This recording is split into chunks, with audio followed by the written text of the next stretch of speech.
हमारे हिनोता की जो आयोजक टीम है उसका विशेष रूप से धन्यवाद कि समाज की आज उन्होंने बैठक रखी और बहुजन समाज में जन्मे समस्त संत महापुरुषों गुरुओं सम्राट अशोक, तथागत गौतम बुद्ध, पेरियर, ललाई यादव, कबीरदास, गुरु नानक जी, रविदास, ऐसे माता सावित्रीबाई फुले, साहू जी, ज्योतिबा फुले और अंधों को आंख देने वाले, बहरों को कान देने वाले विश्व मसीहा डॉक्टर बी.आर. अम्बेडकर जी, जिन्होंने इस बहुजन समाज की जो दुर्दशा थी उसको बदलकर एक नया जोश, नई उमंग और एक इज्जत बख्शी। और हमारे रहबर मानवर हृदय सम्राट कांशीराम जी, जिन्होंने पूरे बहुजन समाज के महापुरुषों को फिर से एक बार लाकर हमारे बहुजन समाज के सामने खड़ा कर दिया। ऐसे संत महापुरुषों के चरणों में नमन। हमारे दूर दराज से पधारे अतिथि, ग्रामवासी, युवा साथी, नौजवान साथी, बच्चे बुजुर्गों के चरणों में नमन। साथियों, आज हम इस मीटिंग के दौरान जो बैठे हुए हैं, इसका हमारा मकसद है समाज जोड़ो, समाज जोड़ो। साथियों, समाज वो वृक्ष है जिसमें फल लगते हैं, पत्ते लगते हैं, जड़ होती है, तना होता है, सब कुछ होता है। समाज हम तब जोड़ सकते हैं जब समाज के निचली पीढ़ी से, निचले हिस्से से ऊपर के हिस्से तक हमारा काबू हो, हम एक दूसरे से जुड़े हुए हों, तब हम समाज से जुड़ सकते हैं। तो साथियों, मैं सभी से कहना चाहता हूं, अगर हमें समाज जोड़ने की शुरुआत करनी है तो हमें सर्वप्रथम जो हमारे घर के पास हमारे पड़ोसी होते हैं, पहले उनसे शुरुआत करनी पड़ेगी। क्योंकि जब हमारे साथ हमारे पड़ोसी जुड़े होंगे, तब हमारे साथ हमारे वार्ड के लोग जुड़े होंगे, और वार्ड के लोग जुड़े होंगे तो गांववासी जुड़े होंगे, और गांववासी जुड़े होंगे तो ब्लॉक के लोग जुड़े होंगे, और ब्लॉक के लोग जुड़े होंगे तो तहसील के होंगे, तहसील के होंगे तो विधानसभा के होंगे, जिला के होंगे, प्रदेश के होंगे और राष्ट्र के होंगे। तब बनेगा हमारा निर्बाध समाज, स्वच्छ समाज। तब हमें अपने समाज के हितों के लिए कुछ करने के लिए मिलेगा, हम अपने समाज के लिए कुछ कर पाएंगे। साथियों, बड़ी विडंबना है हमारे निर्बाध समाज में। आज भी हमारे लिए आप देख रहे होंगे किस कदर से हमारे लोगों को प्रताड़ित किया जाता है, मानसिक तनाव दिया जाता है। जाति के जो मानसिक घिनौने लोग हैं, वो जाति नीच मानसिकता के लोग, वो प्रताड़ित करते हैं हमारे लोगों को। तो साथियों, पहले हमें हमारे लिए एक दूसरे से जुड़ना पड़ेगा। जुड़ेंगे कैसे? हम हमारे पड़ोस वाले व्यक्ति से घृणा करते हैं या फिर जलन पैदा करते हैं, पहले सबसे पहले हमें वो खत्म करनी पड़ेगी। जब तक हम अपने पड़ोसियों से घृणा जलन नहीं छोड़ देते, तब तक ना उसकी तरक्की है ना हमारी तरक्की है। हमारे बहुत सी वक्ताओं ने मुसलमानों का जो उदाहरण दिया, बड़ा ही संपन्न और अच्छा उदाहरण दिया, लेकिन उन्होंने अब आपने अगर देखा हो उनके लिए कि उनका व्यक्ति जब तक अगर उनकी दुकान में वह सौदा होगी, उनके पास वो सामान होगा, तब तक किसी दूसरे की दुकान से नहीं खरीदेंगे। उसके वहां के समाज इस प्रकार और कौम इस प्रकार की है कि अपने कौम को आगे बढ़ाने के लिए उन लोगों के परस्पर निर्भर, एक दूसरे से निर्भर रहता है कि तुम्हारी साड़ी की दुकान है, तुम्हारी चप्पल की दुकान है, तुम्हारा टेंट हाउस है, तुम्हारा ये है, तुम्हारा वो है, तो एक दूसरे पर निर्भर होते हैं। क्या हम ऐसा करते हैं? नहीं करते। हम अन्य जगह जाकर किसी दूसरे की दुकान से, किसी दूसरी जातियों की दुकान से, मनुवादियों की दुकान पर जाकर हम अपना लेना देना करते हैं, लेकिन अपने समाज को उठाने का कार्य नहीं करते। और हम बात कर रहे हैं समाज जोड़ने की। जब तक हम एक दूसरे से परस्पर निर्भर नहीं होंगे, तब तक एक कौम नहीं जुड़ेगी। अगर कौम को जोड़ना है तो पहले हमें परस्पर प्रेम बढ़ाना पड़ेगा, व्यवहार बढ़ाना पड़ेगा। दूसरी चीज आती है शिक्षा। सभी ने कहा शिक्षा वो सैनी का दूध है जो पिएगा वो दहाड़ेगा, बिल्कुल दहाड़ेगा। लेकिन आजकल की जो शिक्षा है वो सामाजिक शिक्षा नहीं है, वो राजनीतिक शिक्षा नहीं है, वो सिर्फ नौकरी पाने की शिक्षा है। उससे कुछ नहीं होने वाला। तो आज यहाँ दूसरे के गुलाम हो, कल वहां पर सरकार के गुलाम हो। और सरकार चलाने वाले लोग, आपको पता ही होगा कि सरकार चलाने वाले लोग कौन हैं। वो क्या तुम्हें आजादी दे पाएंगे? अगर तुम अपनी समाज और कौम को समझाने के लिए आते हो तो वहां से भी नोटिस कर जाता है कि तुम ज्यादा होशियार बन रहे हो। तो साथियों, हमें ध्यान देना पड़ेगा।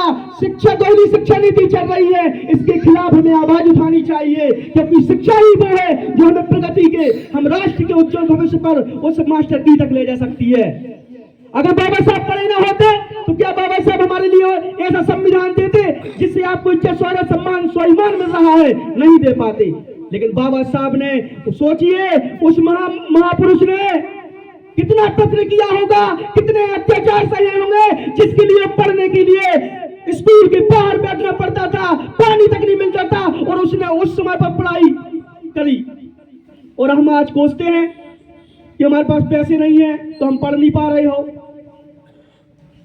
अगर उनके बच्चे प्राइवेट स्कूल से कलेक्टर बनते हैं तो हम इतना तो पढ़ेंगे कि हमारे माइंड में दिमाग आए, क्योंकि पढ़ना ज्ञान के लिए पड़ता है।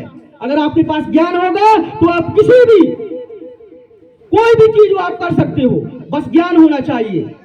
सरकारी स्कूल में पढ़ने वाले भी बच्चे आज कलेक्टर हैं, आईपीएस ऑफिसर हैं, अन्य पदों पर फैले हुए हैं।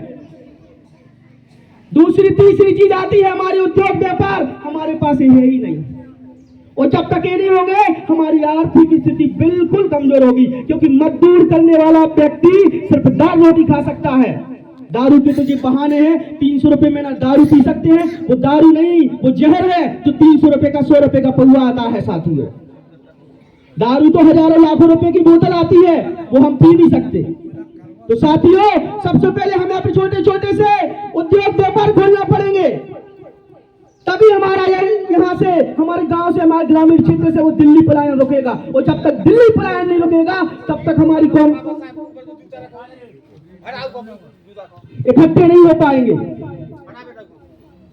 कि बढ़ गई पीर पर्वत सी तो पीर पिघलनी चाहिए, बढ़ गई पीर पर्वत सी तो पीर पिघलनी चाहिए, और मेरे दिल में ना ही सही।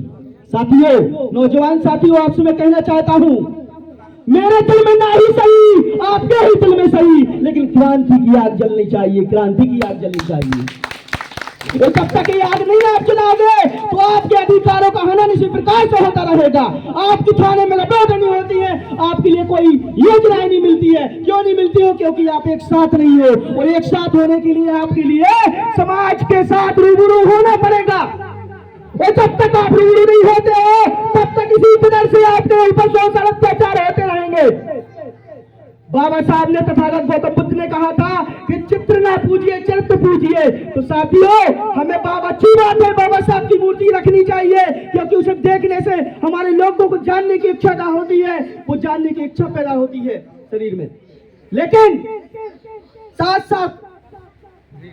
साथ हमारे लिए उनके जो इतिहास है, उनका जो चरित्र है, उस चरित्र को भी समझना पड़ेगा।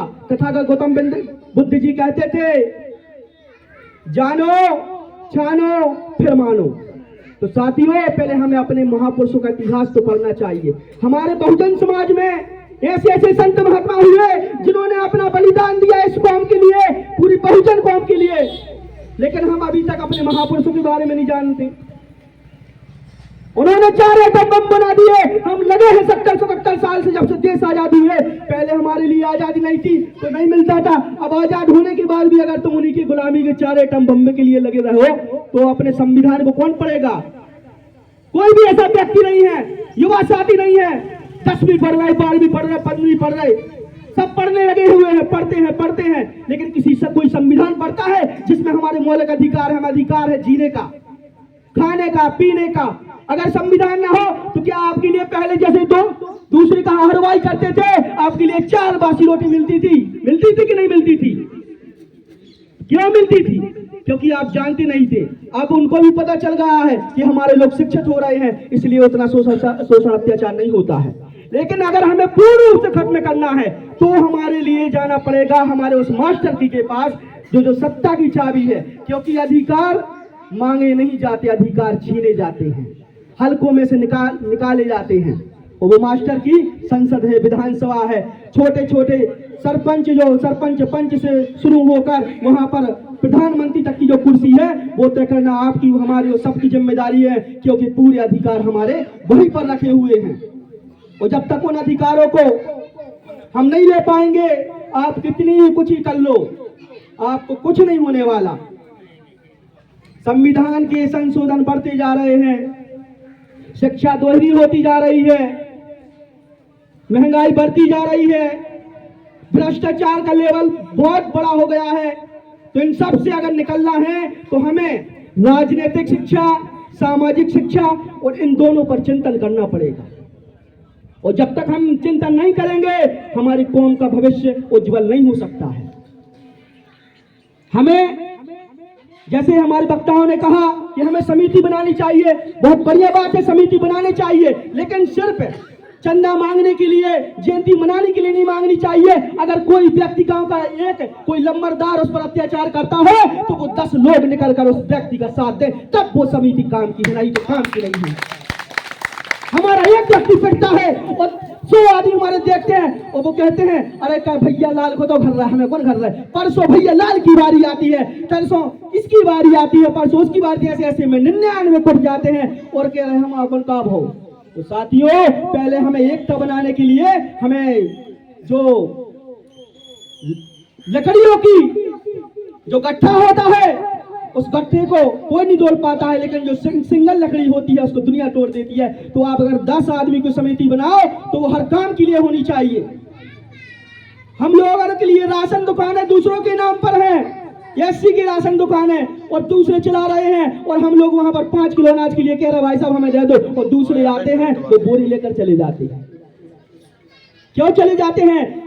उसका आपकी भी गलती नहीं है, गलती हमारे उन नेताओं की भी है जो इतने सालों से सब कुछ जानते हैं, लेकिन उनके पिट्टू बने बैठे हैं तो वो नहीं बताते हैं। तो साथियों, हर जगह मूर्ति बनाने के लिए बस ये समिति नहीं बनानी हमारे लिए, हमें अपनी आवाज उठाने के लिए बनानी, अपने हक अधिकारों को पाने के लिए बनानी है।